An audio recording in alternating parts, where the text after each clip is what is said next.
Transfer करा दो, ये फाइल चेंज करा दो, जैसे कोई खुद की सरकार है। सरकार आपकी है क्या राजस्थान में? किसकी है?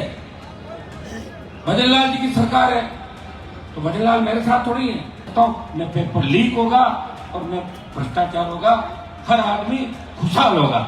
इसके लिए आपको मजबूत कप्तानी देनी होगी। मैं तो इतना सीधा हूं, 18-23 में मैंने कहा कि अगर दूल्हा कोई मजबूत हो तो 40 तक ठीक हो जाएगा। ये जितने भी राजस्थान में अपराध भ्रष्टाचार इस तरह फैला है, ये तुरंत बंद हो जाएगा। किसी बहन बेटी अबला की चीख पुकार सुनने को नहीं मिलेगी और किसी गांव ढाणी के अंदर किसी किसान को तकलीफ नहीं पड़ेगी। इतने सारे कागज इकट्ठे करके देते हो मुझे, ये ट्रांसफर करा दो, ये फाइल चेंज करा दो, जैसे कोई खुद की सरकार है। सरकार आपकी है क्या राजस्थान में? किसकी है? भजनलाल जी की सरकार है।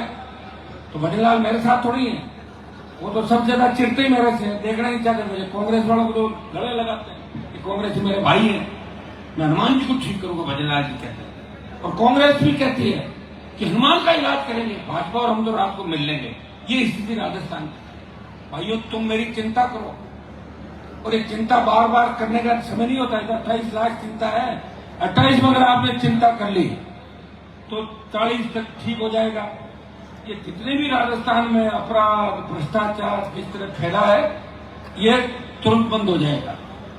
किसी बहन बेटी अबला की चीख पुकार सुनने को नहीं मिलेगी और किसी गांव ढाणी के अंदर किसी किसान को तकलीफ नहीं पड़ेगी। और गुंडे बदमाश राजस्थान छोड़ के भाग जाएंगे और वो आपको मिलेंगे भी नहीं। इतना विश्वास मैं आपको दिला सकता हूँ। न पेपर लीक होगा और न भ्रष्टाचार होगा, हर आदमी खुशहाल होगा।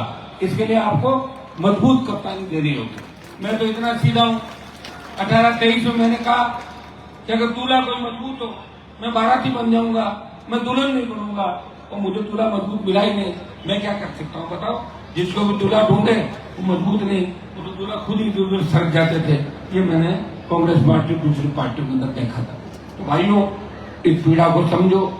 और चूंकि आप यहां से जो आह्वान करोगे वो बहुत बड़ी ताकत के रूप में देश के अंदर जाएगा। आज हमारा समाज शिक्षा के क्षेत्र में निश्चित रूप से आगे बढ़ रहा है, लेकिन शिक्षा में जो आगे बढ़ रहा है वो बहुत आगे जा रहा है। उसको पीछे वाला का भी ध्यान रखना चाहिए। नहीं कहीं वापिस चला जाए, हाथी नहीं है वो क्या काम का, उसको पीछे वालों का ध्यान रखना चाहिए, तब जाके समाज आगे बढ़ेगा।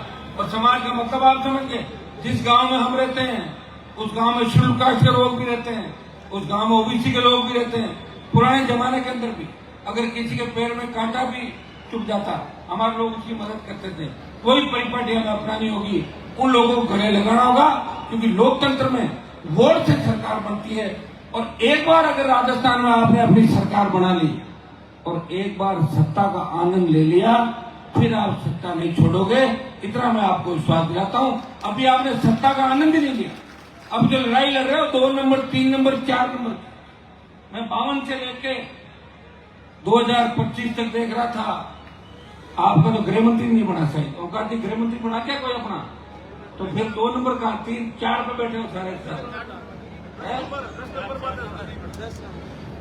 तो अब गृह मंत्री छोड़ो, मुख्यमंत्री की बात करो।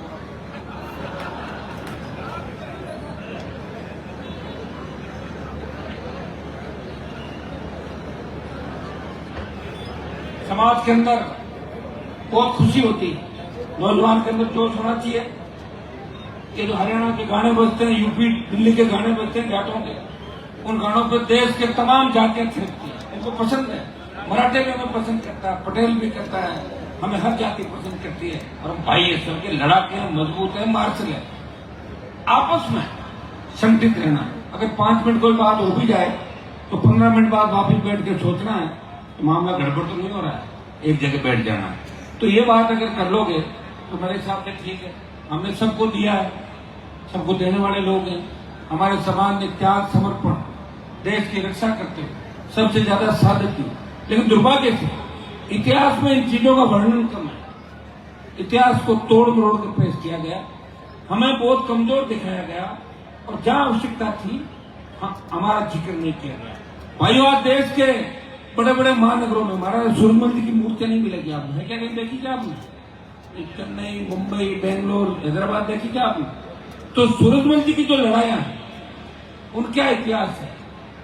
अगर मुगलों को किसी ने ठीक किया और दिल्ली के अंदर जितने भी शासक आए उनको दौड़ा दौड़ा कर पीटा, और जिस किले को अंग्रेज भी कब्जे में नहीं कर सके वो भरतपुर का किला था जहां अंग्रेजों का भी राज नहीं हुआ। तो आप समझ सकते हो ना हम उस कौम चाहते हैं। लेकिन दुर्भाग्य से हमारे लोग इस बात को नहीं समझते। हमारे लोग एक चीज जानते हैं, आज के जीते भी नेता उससे मेरे पीछे पड़े हैं कि हनुमान जी क्यों घूम रहे हैं। तो मैं कहां जाऊं, बताओ मुझे, घूमना छोड़ दूं?